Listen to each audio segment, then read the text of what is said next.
Bismillahirrahmanirrahim. Assalamualaikum warahmatullahi wabarakatuh. Jadi semalam kita berhenti 5.36, jadi saya sambung hari ini. Untuk maklumat ahli yang berhormat, sebelum saya mula menjawab isu yang telah dibangkitkan, saya ingin menekankan bahawa rang undang-undang ini yang telah dibacakan buat kali yang pertama pada tahun dahulu, iaitu 29 November 2023. Penjelasan tertangguh semalam. Maka tidak terbangkitlah bahawa Yang Hormat saya minta penjelasan. Isu bahawa ahli-ahli yang berhormat tidak punya masa yang mencukupi untuk meneliti rang undang-undang ini. Rang undang-undang ini digubal oleh kerajaan untuk melindungi kekebalan negara dengan mengkanunkan undang-undang adat antarabangsa, menambah baik prosedur dan amalan sedia ada dan amalan terbaik antarabangsa. Rang undang-undang ini juga memperuntukkan secara jelas konsep layanan salinan dengan izin reciprocity yang akan diamalkan. Hal ini demikian kerana apa-apa kekebalan yang diberikan kepada sesuatu negara asing boleh ditarik balik sekiranya ia tidak dibalas oleh negara asing tersebut. Saya minta penjelasan semalam. Saya bangun minta penjelasan, lepas tu dihentikan. Ya, saya minta sikit ya. Saya minta yang berhormat kalau boleh perbetulkan. Tuan Speaker, saya nak jawab. Biar saya jawab semua pasal ramai yang tanya soalan. Kemudian saya buka kepada soalan kalau dia tak puas hati. Sebab kalau tidak, sebelum saya jawab, dia tanya soalan sampai 5.30 pun tak habis. Ini kenyataan yang berhormat semalam. Yang berhormat kata kalau nak pun biarlah saya baca dulu. Yang berhormat minta kebenaran pada speaker. Saya dah jawab, biar saya nak baca speaker. Ya, setuju dengan saya ke setuju dengan yang bagi tak apa. Tak ada, yang berhormat priority lah pada saya sebab this is my floor. Tak apa, tak bagi tak apa. Ya, yang berhormat ialah saya cakap tadi. Yang berhormat arah tadi boleh lepas saya habis. Sabarlah yang berhormat. Ya, yang Arau. nak kerja apa? Arau ni buat kacau je. Bila PM masuk, Arau buat kacau. 21 minit. Arau pun jangan buat kacau, sila duduk. Tak, dia kacau. Dia kacau, speaker. Yang berhormat Arau, sila duduk dulu. Bagi Menteri untuk jawab. Sila duduk. Bagi Menteri untuk menjawab. Lagi negara di dunia belum lagi menggubal undang-undang kekebalan seperti ini. Namun persoalannya ialah tidak seharusnya menjadi petanda ukur bagi keperluan negara kita. Pertama, kehilangan kedaulatan terhadap Batu Putih dan tuntutan oleh pihak yang mendakwa sebagai waris Sulu yang telah mengheret kerajaan Malaysia untuk mempertahankan kedaulatan negara di 4 bidang kuasa di dunia telah memberi pengajaran yang cukup besar kepada kita tentang keperluan akta ini. Perkara ini mewajarkan pengubalan rang undang-undang ini sebagai langkah proaktif dan preventif. Tuan Speaker, saya dah cakap tak semalam apa. Ini bukan bukan mengganggu, membantu. Saya ada 20 minit lebih nak jawab. Sekejap ya. Biar saya jawab. 3 minit. Tak boleh, saya tak bagi peluang pada Arau. Takkan saya nak bagi peluang pada Kota Baru. Boleh minta tambah. Arau tu lagi senior pada Kota Baru. Tak apa. Biarlah.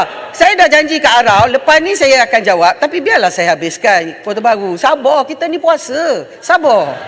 Boleh puasa hari ni.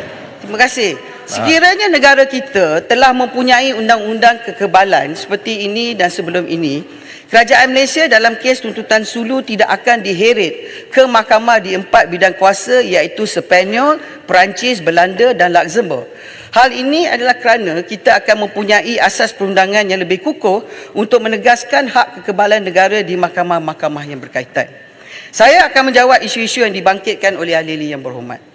Manfaat rang undang-undang ini untuk mempertahankan kedaulatan negara. Tuan Yang di-Pertua, Yang Berhormat Bayan Baru, Tumpat dan Putrajaya telah membangkitkan persoalanan mengenai manfaat rang undang-undang ini dalam mempertahankan kedaulatan negara.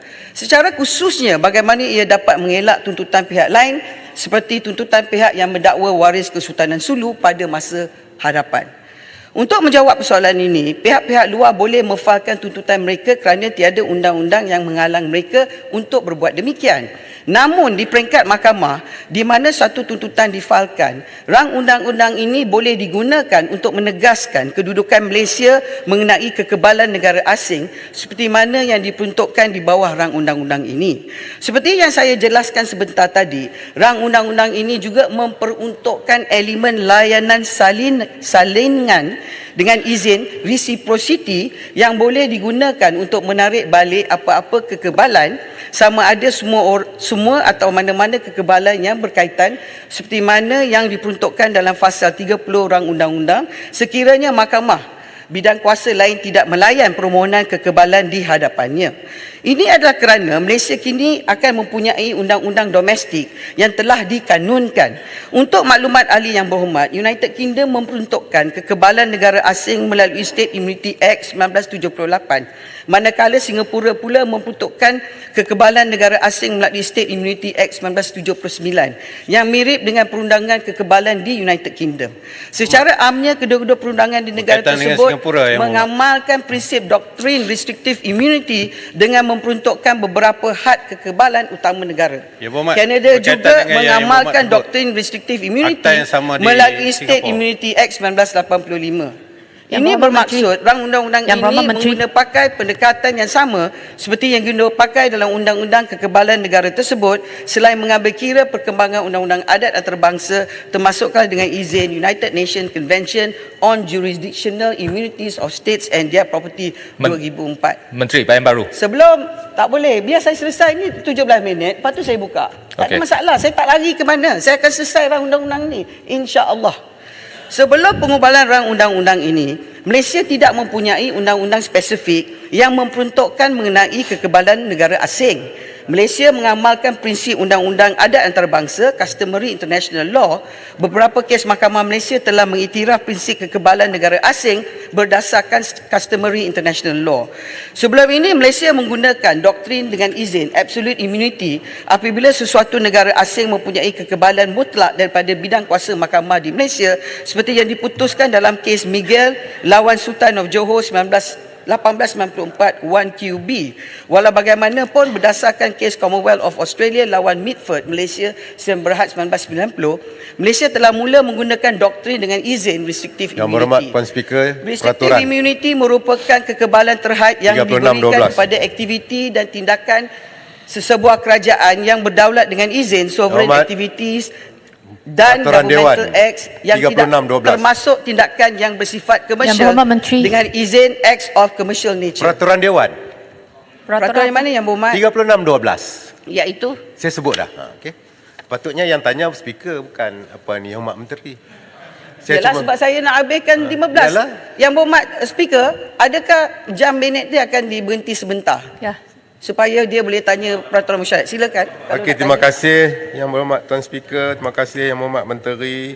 Petang semalam Yang Berhormat Menteri dah menyebut kalau ini satu perkara yang saya interpret sebagai satu dengan izin sebagai satu mengelirukan Dewan, iaitu Yang Berhormat Menteri sebut kalau nak peruntukkan sila sokong kami lah. Apakah ini pendirian Yang Berhormat Tambun juga bila disebut oleh apa ni Yang Berhormat Menteri Undang-Undang semalam? Kalau nak peruntukkan, sila sokong kami. Sila sokong. Saya rasa ini tidak berkaitan dengan topik Tak. sekarang. Kita nak pastikan, kita Dengan nak izin, jawapan jangan- pastikan Baiklah. adakah Pendang, ini cukup lah, pendirian pendang, biarlah Yang saya Amat selesai. Berhormat Tambun. Pendang, Silakan ni duduk. undang-undang. Keluarkan Pendang. Yang Berhormat Pendang. Menteri. Pendang tak ada standard lah Maknanya pendang. ini sudah Pendang tak ada satu standard lah keputusan. pendang. Yang Berhormat Pendang, sila duduk. Ahli-ahli yang berhormat, saya akan menggunakan peraturan mesyuarat 37(2) untuk tiada gangguan kepada jawapan menteri. Betul Tuan Speaker. Malaysia akan mempunyai undang-undang yang dikanunkan adalah diharapkan agar pertimbangan akan diberikan kepada Malaysia apabila Mahkamah Negara Asing memutuskan sebarang tuntutan yang telah difalkan di hadapan mereka. Hal ini kerana Malaysia kini mempunyai undang-undang domestik yang memperuntukkan mengenai kekebalan kedaulatan untuk negara asing secara jelas dan nyata. Dalam erti kata lain, memang rang undang-undang ini akan bertindak sebagai perisai dengan izin shield negara kita daripada tindakan oleh mana-mana pihak yang berniat jahat pada masa akan datang. Ahli-ahli yang berhormat macam Tumpak, Pasir Gudang, Pendang dan Putrajaya telah membangkitkan mengenai takrif negara asing yang diperuntukkan dalam fasal 4 rang undang-undang ini. Berdasarkan rang undang-undang ini fasal 4, negara asing ertinya mana-mana negara atau wilayah di luar Malaysia dan termasuklah suatu jabatan atau pelbagai organ kerajaan, sesuatu negara asing, sesuatu unit anggota persekutuan negara asing atau subbahagian politik negara asing itu dan agensi, badan atau entiti lain sesuatu negara asing yang ditubuhkan di bawah sesuatu undang-undang. Tasfiran ini adalah selaras dengan United Nations Convention on Jurisdictional Immunities of States and Their Property 2004 dan juga Undang-Undang Kekebalan Negara Asing di negara-negara lain dengan penambahbaikan yang bersesuai dengan konteks Malaysia, termasuklah State Immunity Act 1979 Singapura, State Immunity Act 1985 Canada, State Immunity Act 1978 di United Kingdom, Foreign State Immunity Act 1985 di Australia dan Foreign State Immunity Act 2024 di China. Definisi negara asing adalah berdasarkan International Customary Law yang menghendaki negara itu memenuhi kriteria seperti berikut: permanent population, a defined territory, a government dan a capacity to conduct international relations. Bagi menjawab persoalan ahli yang berhormat Pasir Gudang dan Arau, rang undang-undang yang dicadangkan ini bertujuan untuk memberikan perlindungan kepada negara asing, termasuklah agensi negara asing, iaitu atas kapasiti rasminya daripada bidang kuasa sivil Mahkamah Malaysia. Seterusnya, pasal 2 rang undang-undang yang dicadangkan telah secara jelas mengecualikan pemakaian rang undang-undang ini bagi prosiding jenayah.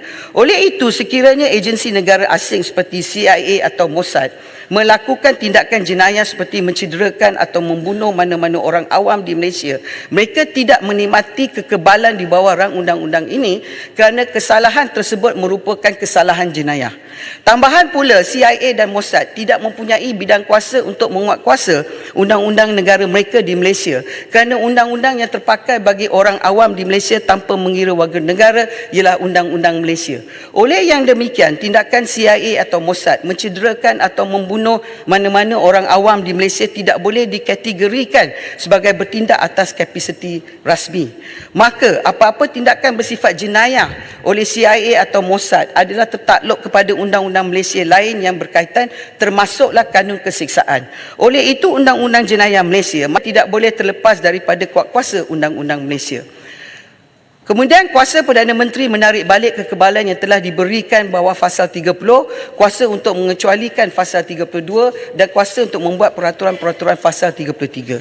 Ahli-ahli yang berhormat Macang, Putrajaya dan Tumpat telah membangkitkan berkenaan kuasa Perdana Menteri di bawah fasal rang undang-undang ini untuk menarik balik kekebalan yang telah diberikan melalui rang undang-undang ini. Saya nak menyentuh untuk pasal maklumat, ini. biar saya habis, lepas tu memang saya buka. Okey. Untuk maklumat ahli-ahli yang berhormat, sebagaimana dalam fasal 5 rang undang-undang ini, kekebalan daripada bidang kuasa mahkamah diberikan kepada ketua negara, ketua kerajaan dan negara asing atas kapasiti rasminya. Namun, merujuk pada pasal 30, 32 dan 33, kuasa Perdana Menteri adalah terhad untuk menarik balik, mengecualikan dan membuat peraturan-peraturan berkaitan dengan kekebalan yang diberikan kepada negara asing sahaja, tanpa menyentuh apa-apa kekebalan berhubung dengan ketua kerajaan atau ketua negara.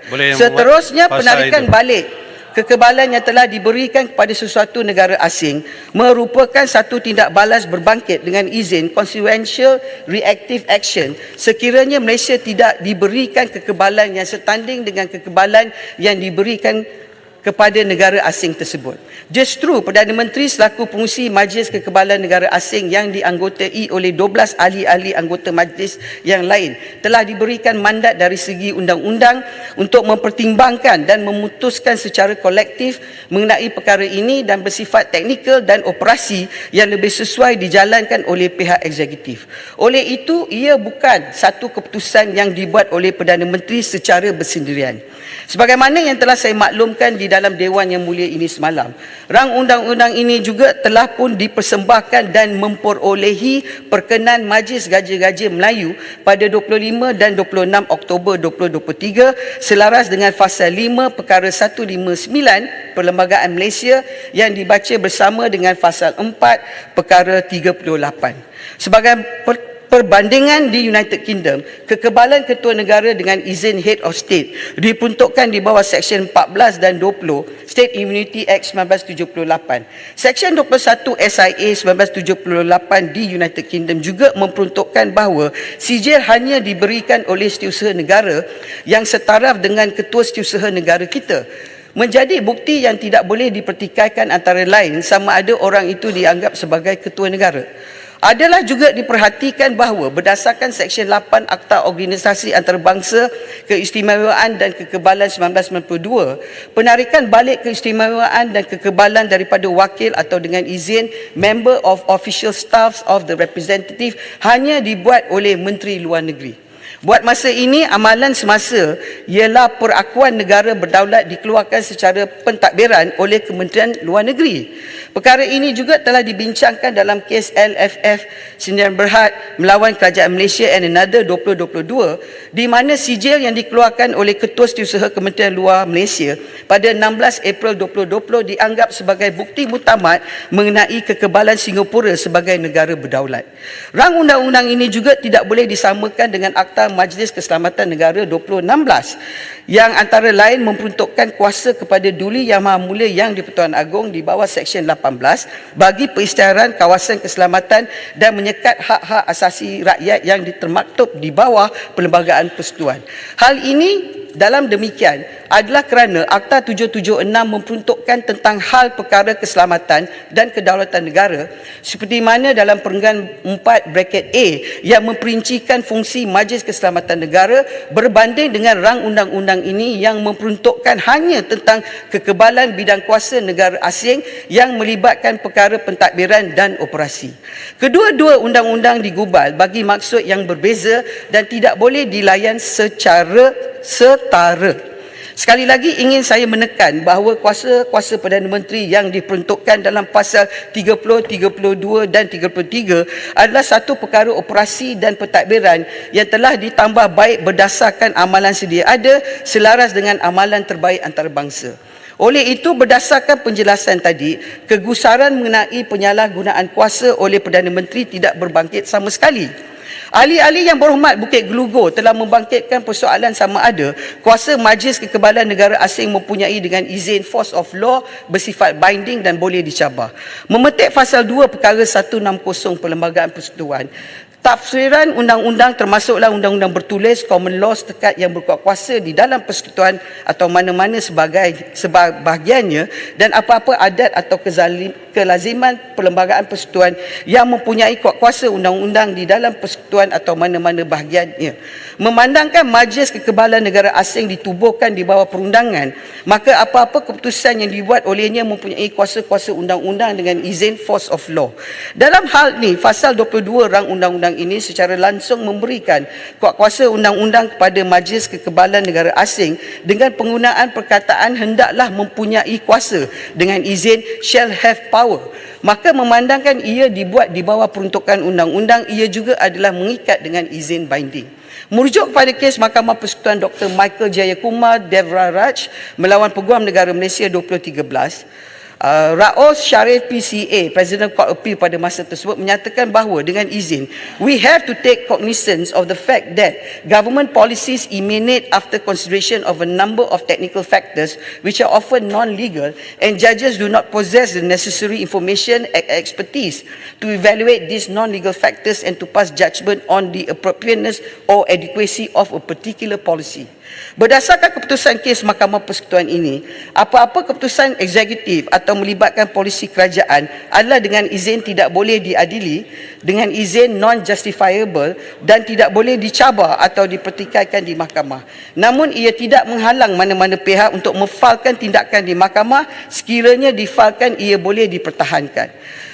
Forum majlis yang terdiri daripada 7 orang. Ahli yang berhormat Tumpat telah membangkitkan tentang forum majlis yang terdiri daripada 7 orang memandangkan anggota majlis seramai 13 orang. Sekiranya dibandingkan dengan Majlis Keselamatan Negara, quorum yang ditetapkan dalam Majlis Keselamatan Negara adalah 5 orang berbanding dengan anggota Majlis Keselamatan Negara yang terdiri seramai 7 orang. Dalam hal ini, perkara yang terlibat adalah dengan izin secara case by case basis apabila terdapat permohonan daripada sesebuah negara asing itu sahaja. Secara lazimnya dari segi undang-undang, quorum yang ditetapkan adalah separuh daripada jumlah seluruh anggota. Oleh itu, quorum sebanyak 7 orang anggota adalah sesuai dan teratur. Ahli Yang Berhormat Bayan Baru telah bertanya mengenai pengecualian kerajaan daripada ISDS, Investor State Dispute Settlement. ISDS adalah satu mekanisme penyelesaian pertikaian yang diperuntukkan dalam perjanjian perdagangan bebas seperti Comprehensive dan Progressive Agreement for Trans-Pacific Partnership, hasil daripada rundingan yang dipersetujui oleh pihak-pihak. Ia melibatkan prosiding timbang tara yang merupakan salah satu perkara yang dikecualikan daripada pemakaian rang undang-undang ini berdasarkan bab 3 bahagian 2 rang undang-undang ini. Ahli Yang Berhormat Bukit Gelugor telah bertanyakan berkaitan dengan pemakaian rang undang-undang ini dengan kes The United States of America melawan Subramaniam, anak lelaki Lechemanan, mengikut kes USA lawan L. Subramaniam. Mahkamah Persekutuan telah bersetuju bahawa bidang kuasa kes ini adalah di bawah Mahkamah Perusahaan. Rang undang-undang ini adalah selaras dengan keputusan kes ini kerana pengecualian telah diberikan kepada kontrak kerja seperti di bawah Fasal 9 rang undang-undang ini. Ahli Yang Berhormat daripada Tumpat mencadangkan supaya Perdana Menteri dan Timbalan Perdana Menteri wajib menghadiri setiap majlis kekebalan negara asing. Berdasarkan Fasal 25(2), jika pengurusi iaitu Perdana Menteri tidak hadir dalam mesyuarat majlis, pengurusi boleh melantik Timbalan Pengurusi, Timbalan Perdana Menteri untuk menggantikannya sebagai pengurusi mesyuarat atau dalam ketidakhadiran Timbalan Pengurusi sebagai pengurusi mesyuarat. Kedudukan kehadiran ini sama dengan peruntukan subsection 8(2) Akta Majlis Keselamatan Negara 2016, Akta 776. Perkara ini digubal bagi memudahkan perjalanan dan pelaksanaan mesyuarat Majlis Kekebalan Negara Asing. Oleh itu, fasal yang dicadangkan ini adalah sama dengan kedudukan undang-undang yang sedia ada. Ahli Yang Berhormat Bayan Baru telah mengutarakan persoalan sama ada rang undang-undang ini boleh mengelakkan sekatan sanction. Berhubung dengan persoalan ini, rang undang-undang ini tidak akan memberikan kekebalan kepada negara kita terhadap apa-apa sekatan. Menurut Pasal 8(1) rang undang-undang ini, satu negara asing tidak kebal daripada bidang kuasa mahkamah dalam apa-apa prosiding yang timbul daripada transaksi komersial yang dijalankan oleh negara asing itu dengan mana-mana orang di Malaysia. Sebagaimana yang diperuntukkan dalam bab 3 bahagian 2, negara asing tidak mempunyai kekebalan secara mutlak kerana ia tertakluk kepada hak kekebalan seperti berikut. Prosiding yang timbul daripada transaksi komersial, prosiding yang berhubungan dengan kontrak kerja, prosiding yang berhubungan dengan tuntutan kecederaan diri, prosiding yang berhubungan dengan penentuan hak terhadap harta, prosiding yang berhubungan dengan harta intelek, prosiding yang berhubungan dengan penyertaan dalam syarikat, prosiding yang berhubungan dengan kapal yang dimiliki atau dikendalikan oleh negara asing, prosiding yang berhubungan dengan mendapatkan balik cukai dan perjanjian mengenai timbang tara. Tuan Yang di-Pertua, pengubalan rang undang-undang kekebalan ini mencerminkan usaha Malaysia dalam menegakkan hak dan kepentingan negara serta memastikan kedaulatan dan kekebalan Malaysia dilindungi dalam apa-apa prosiding di mahkamah. Pengubalan rang undang ini sekaligus dapat mengkodifikasikan prinsip kekebalan negara asing selaras dengan prinsip undang-undang terbangsa awam sebagai sebahagian daripada undang-undang Malaysia. Jadi saya buka untuk soalan-soalan. Terima kasih Tuan Yang di-Pertua. Minta laluan. Saya bagi 5 minit masa tambahan. 5 minit. Bayan Baru. Dah apa? Yang Berhormat, saya... Okey, terima kasih Puan Yang di-Pertua.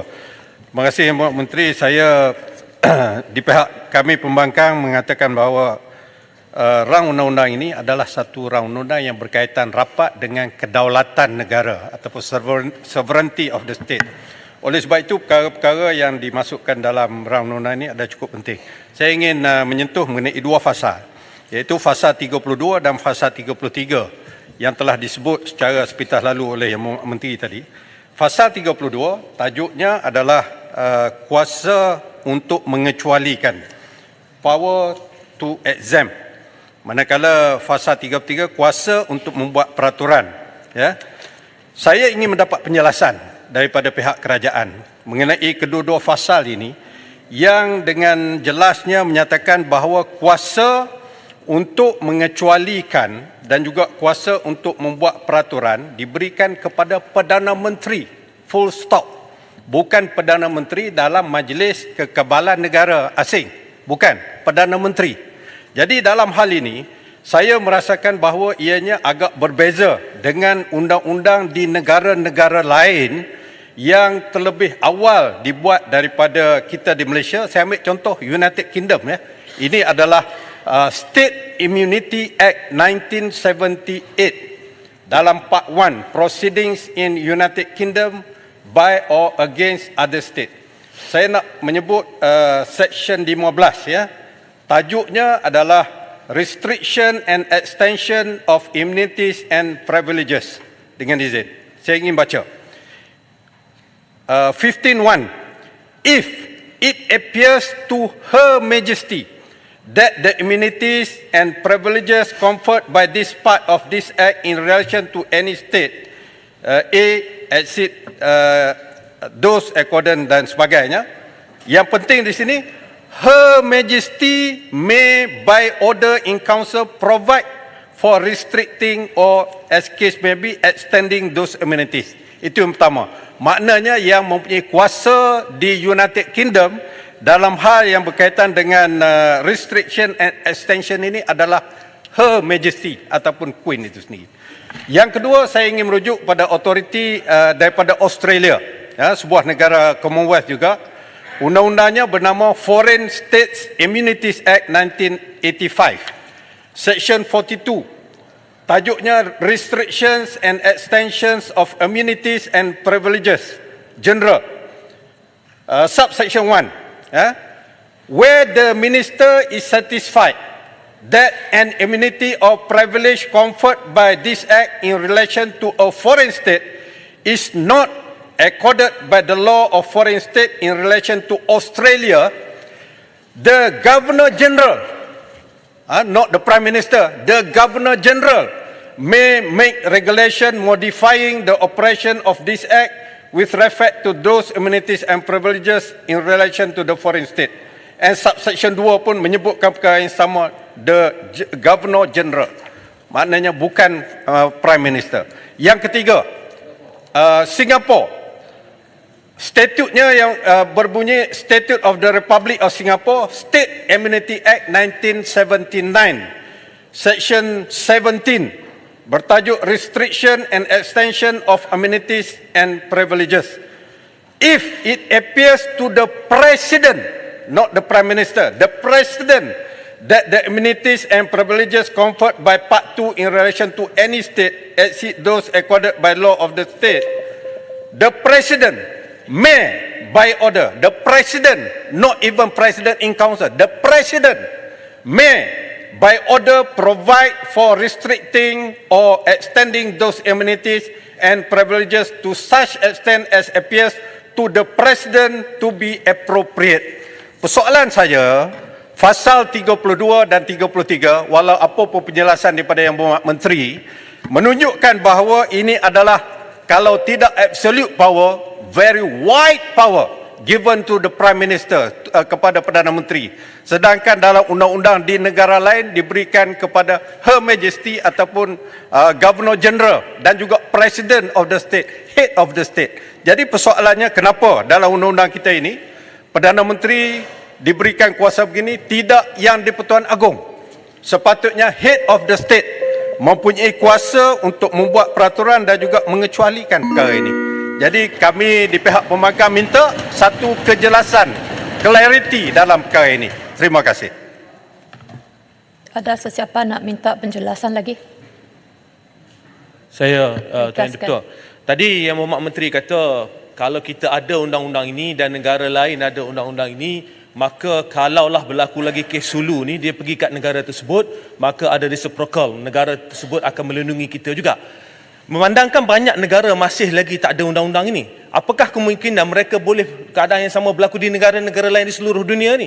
Kalau berlaku dalam konteks itu, kita hanya expose diri kita untuk melindungi kita kononnya dengan beberapa negara, sedangkan pada masa yang sama kita terbuka dalam konteks lain untuk sesiapa masuk melalui perundangan di negara-negara lain yang masih belum ada akta yang seperti mana yang disebutkan. Jadi sebab itu saya tanya semalam, apakah jaminan kerana prinsip utama yang Menteri sebut semalam, dengan adanya perkara ini tak berlaku lagi macam Sulu, apakah jaminan tak akan berlaku lagi macam Sulu, kerana bukan semua negara di dunia ini yang ada undang-undang ini. Terima kasih.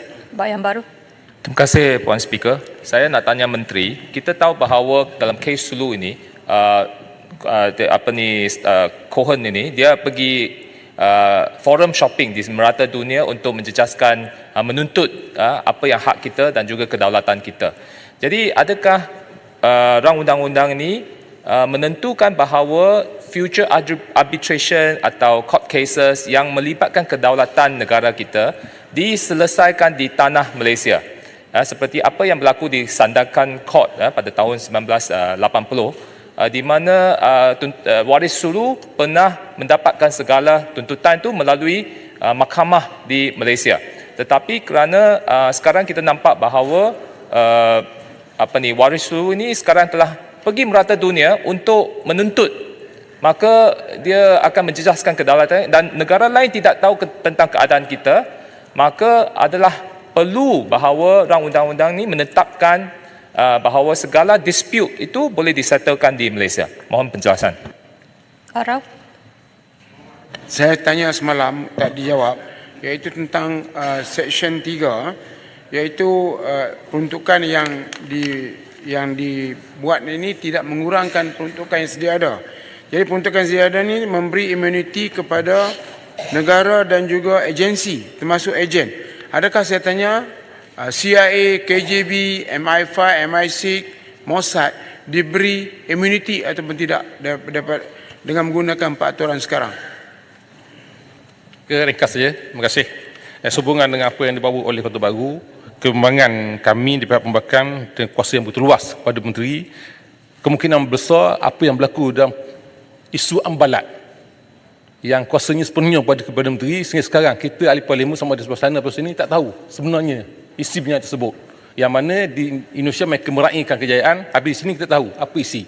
Adakah kerana kuasa yang begitu besar dan mutlak diberi kepada Menteri. Itu saja, Speaker, terima kasih. Yang Berhormat Menteri. Terima kasih Tuan Yang Di-Pertua. Saya sebenarnya telah menyatakan tadi pertama sekali, cuba kita tengok rang undang-undang ni dalam aspek preamble dia. Satu, akta untuk mengadakan peruntukan bagi kekebalan negara asing dan hartanya ketua negara dan ketua kerajaan asing daripada bidang kuasa Mahkamah Malaysia. Hal keadaan bagi penepian kekebalan, hal kekebalan penubuhan majlis kekebalan negara asing, penarikan balik kekebalan tiada lainan saingan untuk mengadakan peruntukan bagi perkara lain yang berkaitan dengannya. Maknanya, Tuan Yang Di-Pertua, sebenarnya undang-undang ini adalah berkenaan dengan prosiding dalam negara kita. Saya mula dalam libat urus dan juga semalam, saya menerangkan bahawa pada hari ini yang wujud dalam negara kita ialah International Customary Law. Saya sebut juga dalam pembentangan bahawa, dan tadi pun saya ada sebut bahawa, pada hari ini, apa yang berlaku ialah kalau mana-mana negara asing yang termasuk didefinisikan, yang saya sebut dalam undang-undang mendefinisikan dalam negara asing dalam Malaysia. Setakat ini, agensi yang bertanggungjawab ialah Kementerian Luar, di mana adalah administrative procedure untuk memberi, saya baca dengan bahasa Inggeris the administrative procedure for the issuance of certificate of sovereign state is by MOFA. Previously, the clarification is under Privileges and Immunity Division, Protocol Department of this ministry, and the reproduced are as follows. Pertama, certificate of recognition of sovereign state is only issued based on a request by a foreign state, which needs to specifically state the purpose and nature, the use of the certificate. The request will be sent to the bilateral division. The desk will provide views on policy decision regarding the request. Desk will send the minute to the foreign minister regarding the request for consideration. The foreign minister agree and approve the request. The decision will be sent to the Department of Protocol and Consular. The Department of Protocol and Consular will prepare the issue certificate. Jadi sertifikat ini diguna secara pentadbiran untuk mahkamah. Rang undang-undang kita ialah dalam mewujudkan majlis itu, kita meletakkan peranan lebih besar daripada hanya satu agensi saja, iaitu Kementerian Luar. Itu sebab kalau kita tengok tentang kategori mereka di dalam majlis yang dipengerusikan, pertama sekali saya kata fungsi majlis dalam fasal 21. Majlis hendaklah mempunyai fungsi yang berikut untuk menimbang, teliti, memutuskan semua perkara berkenaan kekebalan negara asing yang ditimbul daripada pelaksanaan akta ini. B, untuk mengeluarkan dasar, garis panduan dan surat arahan kepada agensi kerajaan yang maksud akta ini. C. Untuk mengawasi pelaksanaan dasar garis panduan dan surat arahan oleh agensi kerajaan mengenai perkara yang berhubung dengan pelaksanaan akta ini. Dan D. Untuk melakukan apa-apa perkara yang lain timbul atau berbangkit daripada fungsi majlis di bawah akta ini yang konsisten dengan maksud akta ini. Kuasa majlis.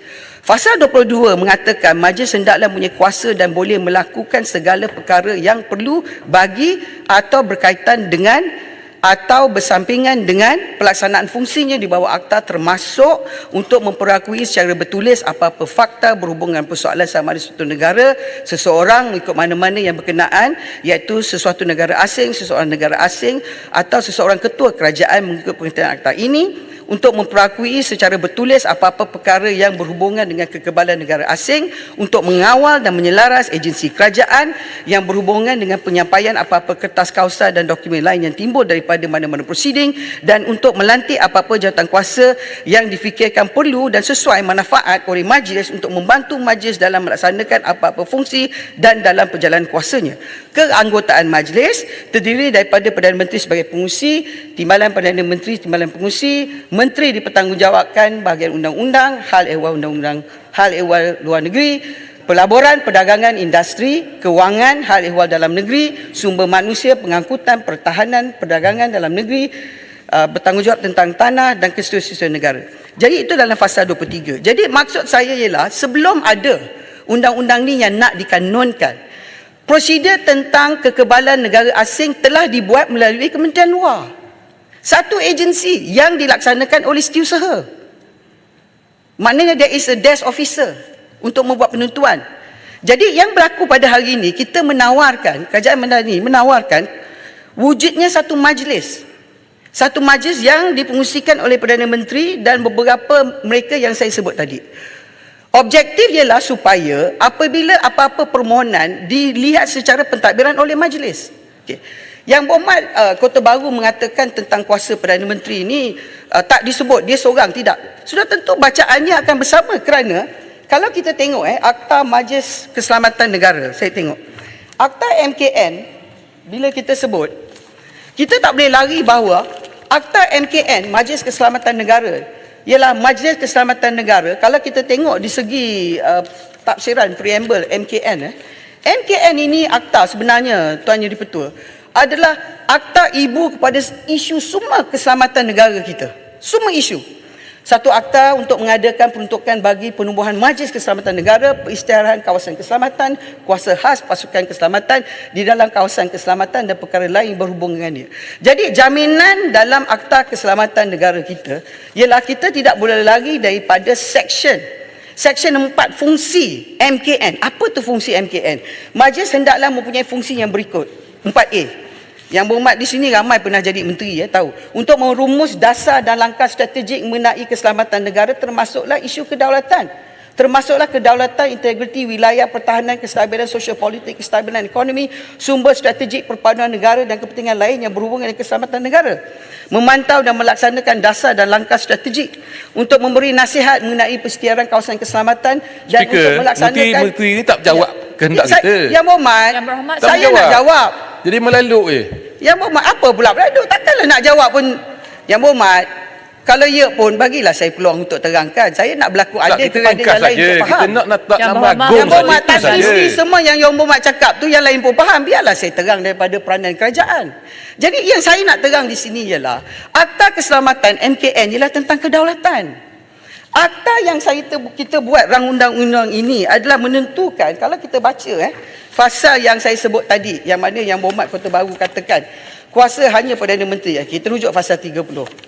Kemudian kita rujuk fasa 32 dan kita rujuk fasa 33. Jika Perdana Menteri berpuas hati, ini 30, bahawa Malaysia tidak menerima dalam mana-mana negara asing apa-apa kekebalan yang bersama dengan diberikan oleh Malaysia di bawah akta ini, Perdana Menteri boleh melalui perintah yang disiarkan dalam warta menarik balik semua atau mana-mana kekebalan di bawah akta ini terhadap negara asing tersebut. Hanya negara asing. Kemudian kuasa untuk mengecualikan, Perdana Menteri boleh melalui perintah dalam warta mengecualikan mana-mana negara asing daripada mana-mana peruntukan akta ini tertakluk pada syarat atau sekatan yang difikirkan perlu atau sesuai. 33. Kuasa untuk membuat peraturan. Perdana Menteri boleh membuat peraturan sebagaimana yang sesuai manfaat atau perlu bagi memberikan kuat kuasa sepenuhnya atau melaksanakan peruntukan akta ini dengan baik tanpa menjejaskan keluasan kuasa yang diberikan oleh subsection. Perdana Menteri boleh membuat peraturan-peraturan sedemikian. Maknanya Tuan Jadi Pertua, bila kita tengok tentang perkara di bawah 30, 32 dan 33, kita baca sekali dalam taksiran negara asing, ia hanya menyebut tentang pemakaian bagi negara asing. Dia tidak memakai kepada apa yang disebut dalam kategori definisikan tentang ketua negara asing. Maknanya ketua kerajaan tidak terpakai. Seorang yang mengetahui kabinet atau mana-mana badan serupa. Ketua negara tidak terpakai. Yang terpakai ialah negara asing, iaitu satu jabatan pelbagai organ kerajaan negara asing, satu unit keanggotaan persekutuan negara asing, agensi, badan dan entiti lain dan negara asing. Jadi sebelum sini adanya undang-undang ataupun prosedur di bawah Kementerian Luar. Hari ini kita mempunyai beberapa menteri di bawah jawatan kuasa majlis yang disebut. Tentang apa yang kita kena baca bersama Tuan Yang Pertua ialah tentang daripada bidang kuasa Mahkamah Malaysia. Tidak ada langsung di dalam rang undang-undang ini disebut isu kedaulatan negara. Tak ada. Sekejap, saya nak tegangkan kepada yang semua dalam Dewan. Tidak menyentuh kedaulatan. Kedaulatan di bawah Akta MKN. Akta MKN adalah akta yang segala ibu tentang kedaulatan negara, keselamatan negara. Ini tentang imuniti dalam Mahkamah Malaysia supaya kita dapat imuniti dalam Mahkamah asing. Kejap lagi saya nak jawab pasal sulu kaitan dengan ini. Silakan Kota Baru. Okey, terima kasih Yang Berhormat Menteri.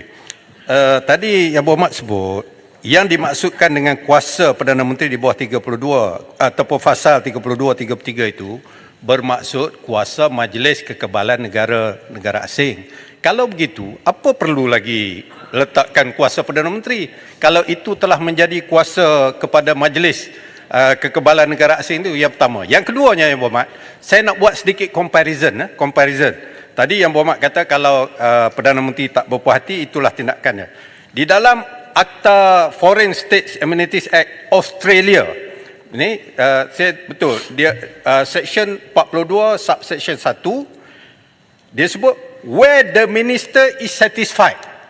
Apabila menteri itu berpuas hati, menteri maksudnya Menteri of Foreign Affairs, that an amenity or privilege conferred by this act in relation to foreign state is not accorded by the law. Ini yang penting. Bila menteri berpuas hati, yang perlu membuat regulationnya adalah Governor General, not the Prime Minister. Jadi dalam kes kita ni, bila Perdana Menteri atau Majlis tak puas hati, Perdana Menteri yang membuat pengecualian dan juga peraturan. Itu bezanya.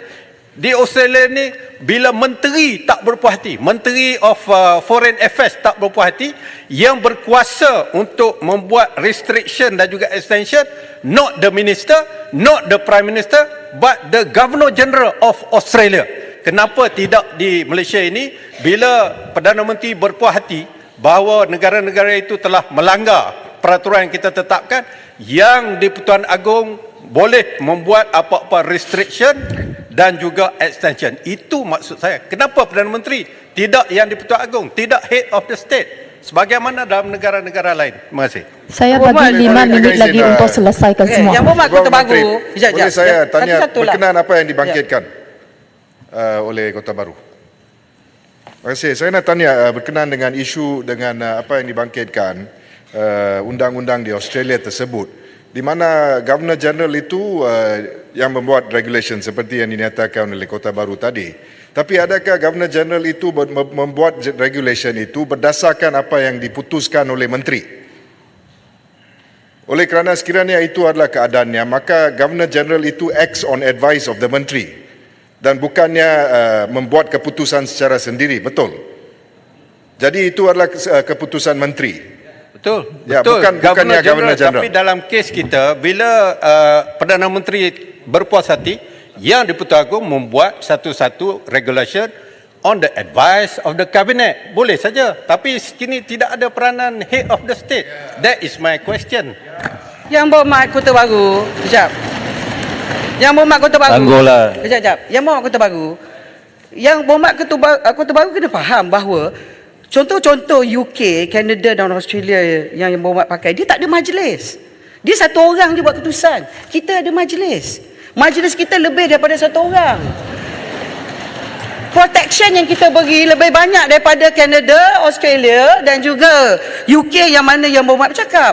Kedua, okey, Yang Berhormat kata kuasa Perdana Menteri. Saya nak tanya Yang Berhormat, masa Yang Berhormat Menteri Undang-Undang buat pindaan kepada Akta MKN. Yang Berhormat letak dalam Seksyen 18 dalam kawasan keselamatan yang di Pertuan Agong. Bila Yang Berhormat tengok dalam Seksyen 18 kuasa Yang Pertuan Agong atas nasihat majlis, atas nasihat majlis di mana definisi majlis dalam akta keanggotaan majlis termasuk juga Perdana Menteri. Dan kalau kita tengok dalam akta MKN, pelantikan ketua pengarah MKN juga daripada Perdana Menteri. Jadi Yang Berhormat tak boleh mengatakan bahawa dalam isu mendapat kekebalan di Mahkamah Malaysia, kita kena memanggil Duli Yang Maha Mulia tu kita kena memanggilkan apa yang wujudnya kuasa di bawah perlembagaan, sebab kita dah bentangkan dalam majlis gaji-gaja, terangkan pada gaji-gaja tentang apa yang diwujudkan, iaitu undang-undang prosedural. Sebab ini adalah isu pentadbiran. Sebab kalau Yang Berhormat baca pertama dia kata kita nak dapat kekebalan, tetapi Yang Berhormat kena baca sekali tentang penepian kekebalan. Maknanya Yang Berhormat, yang dalam pasal 7 kekebalan sebuah negara itu ada, tetapi boleh diketepikan apabila negara tersebut memasuki transaksi bawah pasal 7, 8 komersial, 9 kontrak kerja, 10 kecederaan diri, 11 harta, 12 harta intelek, 13 syarikat, 14 kapal, 15 cukai, timbang tarikh. Jadi Yang Berhormat, saya dah terangkan bahawa keputusan kita ialah lebih daripada satu orang, iaitu majlis bacaan bersama akta. Saya dah jawab Tuan Yang Bertua. Tuan Bertua, saya terima kasihlah penerangan Yang Berhormat Menteri ini luas, jelas. Cuma yang kita minta hanyalah satu pasal power to exempt itu saja yang kita mahu supaya ada check and balance, itu saja. Saya tak mahu mempersoalkan sama ada akta MKN ke, akta mana sekalipun. Yang penting hari ini adalah kerana kita nak memastikan ada check and balance bila nak bagi exam kepada orang luar. Bila kita nak bagi exam, dia jelas di sini. Hari ini kalau kita tengokkan cases yang judgement yang dibuat dalam negara kita ni based on undang-undang yang ada ni, sampaikan parents pun dia question. Parents tu apa? Apakah ibu atau bapa atau kedua-dua sekali? Itu pun telah dipersoalkan. Kalau itu telah menjadi sesuatu dalam negara kita, saya inginkan supaya akta ini jelas. Bahawa bila ada akta ini, power to exempt, is the Prime Minister who give you the exemption. Bukan majlis. Sebab itu nanti dipersoalkan lagi. Kita tidak mahu perkara yang boleh menyebabkan sesuatu perkara untuk negara, kedaulatan negara itu dipersoalkan lain kali. Sebabnya Yang Berhormat, saya nak jelaskan di sini. Contoh, kalau seorang Perdana Menteri, bukan Perdana Menteri yang ada ni, saya percaya, yakin Yang Amat Berhormat Tambun tidak akan melakukan sesuatu yang boleh merosakkan kedaulatan negara. Itu kita sokong. Sebab itu bukan kita tak nak sokong. Kita nak sokong, cuma nak tambah kebaikan. Ini Yang Berhormat yang sebelah sana, yang dulu ramai kawan-kawan saya nak jelaskan. Kalau berlakulah, saya nak guna seorang Perdana Menteri yang akan ada perkara-perkara yang boleh menyebabkan the superpower picit dia. Picit lah. Yang Berhormat, bulan puasa ni picit apa Yang Berhormat? Squeeze Yang Berhormat. Jadi sebab itu nanti Cik kuih lah. dengan power yang ada di sini, power to exempt ini menyebabkan dia boleh menggunakan kuasa ini. Yang Berhormat sana akan bertanggungjawab. Di masa depan nanti Yang Berhormat pengerang sendiri yang mempertahankan dan semua absolute power corrupt, absolutely. Maknanya masa depan pengerang akan kena picit menyebabkan lah. sesuatu yang dipertanggungjawabkan oleh anak cucu masa depan kita nanti. Yang Berhormat Menteri Sila Gulong. Yang Berhormat Kota Baru dengan Yang Berhormat Larut pernah jadi Menteri Kabinet. Berapa banyak jawatan kuasa dipengusikan oleh Perdana Menteri. Dan Yang Berhormat tak ada masalah. Betul, tak apa. Check and balance. Saya tak cakap bab itu. Yalah saya jawab. Saya nak cakap Saya check nak and jawab. balance Betul. satu Yalah saya saja jawab. pasal ini. Yang Berhormat, betul. Ni cara saya nak jawab. I don't question Saya apa nak yang bagi berkuasa. analogi. Baik. Yang Berhormat tak boleh lah main moving the goalpost all the time. Yang Berhormat, macam ni lah. Yang Berhormat cakap pasal kedaulatan. Kota Baru cakap pasal kedaulatan. Saya kata kedaulatan tak ada dalam isu ni. Kedaulatan dalam Akta MKN. Saya tak cakap pasal kedaulatan yang Isu ni boleh tentang mengakibatkan kedaulatan. Sekejap. Ini Kekebalan, bezanya. dasar kekebalan yang Berhormat ialah reciprocity. Kalau dia tarik kebal kita di negara asing, kita tarik kebal dia di sini. Itu saja yang kita minta. Kebalan itu Bukan kebalan kita nak cakap reciprocity. pasal kedaulatan. Yang Tetapi- Berhormat tak betul lah. Yang itu Berhormat lain. baca This is sikit-sikit. power to Baca exert. daripada mula. Ya, Ini saya baca masalah dengan daripada Yang mula sebab- Berhormat. Yang Yang Berhormat Berhormat nak menunjukkan kedaulatan seolah-olah Yang Berhormat. kerajaan tidak bertanggungjawab. Saya terangkan, banding negara lain kita ada majlis, negara lain tak ada majlis. Saya boleh Yang Berhormat cakap. cakap pasal kedaulatan, ada Akta MKN. Ini bukan pindaan kepada Akta MKN. Yang Berhormat Menteri, Ini ialah berkenaan dengan immunity. kami di Ahli-ahli yang berhormat, masa sudah tamat. Bahasa tamat, Ini tapi saya benda ni penting. nak jawab satu saja. Satu saja sebelum saya duduk. Tak apalah. Itu ialah Yang Berhormat pembangkang. Memanglah kerja Yang Berhormat Ini membangkang. bukan soal pembangkang, Yang Berhormat Menteri. Bukanlah pembangkang. Ini bukan soal Betul pembangkang. lah. Ini Betul soal lah. Itu kehidupan kerja negara. Yang Berhormat. ini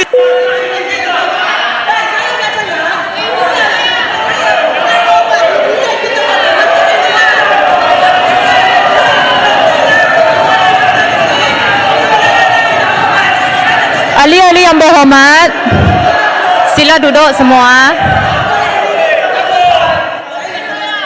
Sebelum saya duduk tak apalah Yang Berhormat macam mana Sebelum. Yang Berhormat Menteri satu bagi je lah. taklimat 2 jam Yang Berhormat, sebelum. saya berpuasa Yang Berhormat berpuasa. Ini bukan Lagi soal sabarlah. negara. Biarlah Ini uji sama Yang cepat. Berhormat. Apa Ahli-ahli yang berhormat, yang berhormat Menteri, mereka tak mau dengar penjelasan, jadi kita putuskan sahajalah. Ya? Tapi mereka tak mau dengar. Yang Berhormat, pasal saya nak cakap pasal sulu Yang Berhormat. Tak apa. Tangguh je. Mereka satu saja. Jangan terburu. Kalau undang-undang ni tak ada, kita takut apa yang berlaku terhadap sulu dalam negara kita mungkin berulang kerana negara lain, bidang kuasa lain menganggap negara kita tidak memberi reciprocity Yang Speaker. kepada kekebalan. Itu saja. Okey. Terima kasih Tuan Yang Speaker. Ketua. Terima kasih. Saya tak Yang sempat Speaker, jawab, saya peraturan bagi mesyuarat. jawapan bertulis. Yang lain sila duduk. Ahli-ahli yang berhormat, sekarang saya kemukakan masalah kepada majlis bagi diputuskan. Masalahnya ialah bahawa rang undang-undang ini dibacakan kali yang kedua sekarang. Ahli-ahli yang bersetuju, kata bersetuju. Yang tidak bersetuju, kata tidak. Lebih suara yang bersetuju. Rang undang-undang ini dibacakan kali yang kedua sekarang.